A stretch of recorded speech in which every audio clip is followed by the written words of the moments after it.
मध्य प्रदेश के सागर से एक परेशान करने वाला मामला सामने आया है। एक युवक को स्ट्रीट डॉग ने काट लिया। 2 हफ्ते में ही उसके बिहेवियर बदल गया। हद तो तब हो गई जब इंसानों को काटने लगा और स्थानीय लोग कहते हैं कि वो कच्चे मांस भी खाना शुरू कर दिया है। ये खबर इसलिए भी डरावनी है क्योंकि एमपी और छत्तीसगढ़ में डॉग बाइट के एक बेहद ही गंभीर समस्या देखने को मिली है। हमारे संवाददाता ने इसी मुद्दे पर सतना के लोगों से बातचीत किया। ये देखते हैं। आवारा कुत्तों की काटने की घटनाएं लगातार बढ़ रही हैं। इसको लेकर संज्ञान में सतना नगर पालिक निगम ने 40 लाख रुपए का टेंडर फ्लोट किया है आवारा कुत्तों की धरपकड़ के लिए, उनके वैक्सीनेशन के लिए और उनकी नसबंदी के लिए। हम सतना के आमजन के बीच में आए हैं जो रोज़ इस प्रकार की घटनाओं का सामना करते हैं और उनसे कहीं ना कहीं पीड़ित प्रताड़ित रहते हैं। ये जो आवारा कुत्तों के जो मामले हैं वो लगातार उनके काटने के बढ़ रहे हैं। इसको लेकर क्या कहेंगे? मेरी समझ में पहले नगर निगम के द्वारा आवारा कुत्ते और बंदर के पकड़ने की व्यवस्था हुआ करती थी, वो है नहीं। रास्ते चलते मोटरसाइकिल में दौड़ा के कुत्ते काट रहे हैं। इनके बधियाकरण के लिए जो आदेश हुआ वो तो ठीक ही है, बट इनको कंट्रोल करना जरूरी है। इनको पकड़ने की व्यवस्था की जाए, मालिकों से कहा जाए जो पालते हैं वो संभाल के रखें, रजिस्ट्रेशन हो इनके। अभी मैं लखनऊ था लगातार 6-7 दिन, वहाँ मुझे कोई आवारा कुत्ता घूमता नहीं दिखा। यहाँ पर नगर निगम द्वारा एक 40 लाख रुपए का टेंडर फ्लोट किया गया, जानकारी है आपको? हाँ, जानकारी हुई है कुछ न्यूज़ चैनल के माध्यम से कि 40 लाख रुपए का यहाँ पे नसबंदी के लिए, कुत्तों की नसबंदी के लिए फ्लोट किया गया है टेंडर। जी, वो टेंडर तो आवश्यक ही है, करना चाहिए, क्योंकि कुत्तों के कारण जो आवारा कुत्ते पूरे शहर में घूमते हैं, लोगों को काटते तो है ही, जो सामान्य रोड पे लोग चलते हैं उनके कारण एक्सीडेंट भी होते हैं। इस प्रकार की घटनाएं भी अक्सर देखने को जाती हैं जहां पर लड़कियां, महिलाएं, जो पुरुष जो गाड़ी चलाते हैं, खासतौर पे 2 व्हीलर वाले, वो इनसे बहुत प्रताड़ित रहते हैं। हमारे साथ एक सज्जन हैं जिन्होंने हाल में ही इस प्रकार की घटना का सामना हुआ था। क्या हुआ था आपके साथ में? मैं मुख्तियारगंज सतना में रहता हूँ जी।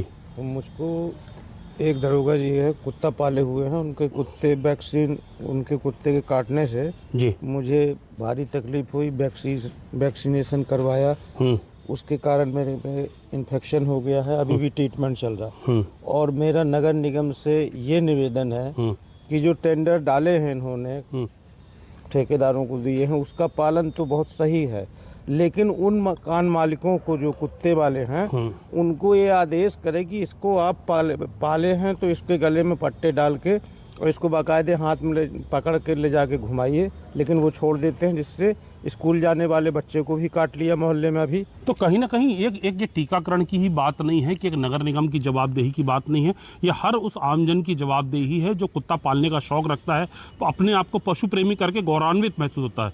लेकिन जितनी जिम्मेदारी हमारी कुत्ता पालने को लेकर है, उतना उसके रखरखाव को लेकर भी है, और हमारा पालतू कुत्ता दूसरे के लिए एक परेशानी का सबब ना बन जाए।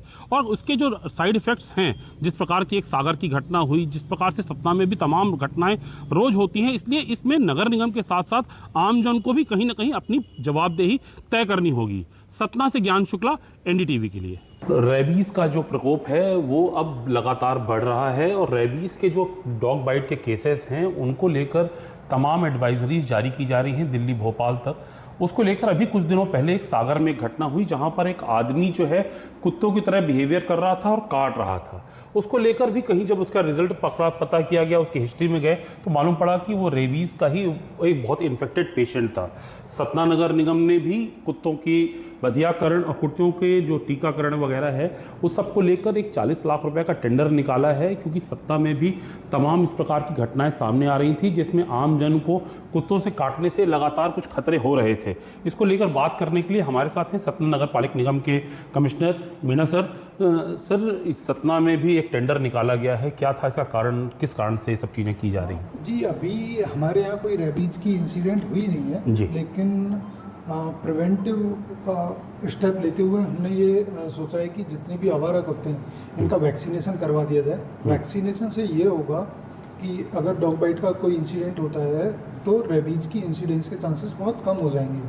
और दूसरा कि अभी आवारा कुत्तों की संख्या बढ़ गई है जी, तो उस वजह से भी हमने सेलेक्टिव उनका स्टरलाइजेशन करने का एक टेंडर फ्लोट किया है, जिससे कि जो पशु चिकित्सक हैं वो उनका स्टरलाइजेशन कर दें। सर क्योंकि लगातार ये देखा जा रहा है कि जो आवारा कुत्ते हैं, चूंकि अब आवासा पशुओं के ऊपर तो कार्रवाई हो रही है, तो नगर निगम ये अभी खुद के भी स्टाफ को ट्रेन अप करेगा कि आउटसोर्स एजेंसी के माध्यम से ही सब एग्जीक्यूट करेगा? टेंडर में कंडीशंस हैं कि जी। आउटसोर्स एजेंसी के पास में 2 वेटरनरी डॉक्टर्स होंगे जी। और ट्रेंड लोग होंगे, और वो एक जो भी हमारी कंडीशंस हैं एनिमल राइट्स का पूरा ध्यान रखते हुए जी। प्रॉपर तरीके से उनका वैक्सीनेशन और स्टेरिलाइजेशन दोनों का। कितने रुपए का सर क्या टेंडर किया गया है अभी? टोटल ये लमसम अमाउंट है जी।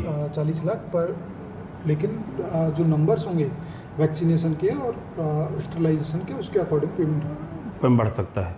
तो कहीं ना कहीं एक एडवाइजरी जारी करके ये जो टेंडर जारी किया है, इसको एंटिसिपेट किया जा रहा है कि सतना में जिस प्रकार की घटनाएं अन्य शहरों में हो रही हैं, उस प्रकार की घटनाएं सतना में ना हो, इसको लेकर एहतियातन ये टेंडर निकाला गया है। और कहीं ना कहीं आमजन की जान माल जो है उसकी सुरक्षा को लेकर ये एहतियातन बड़ा कदम नगर पालिक निगम सतना द्वारा उठाया गया है। सतना से ज्ञान शुक्ला, NDTV के लिए।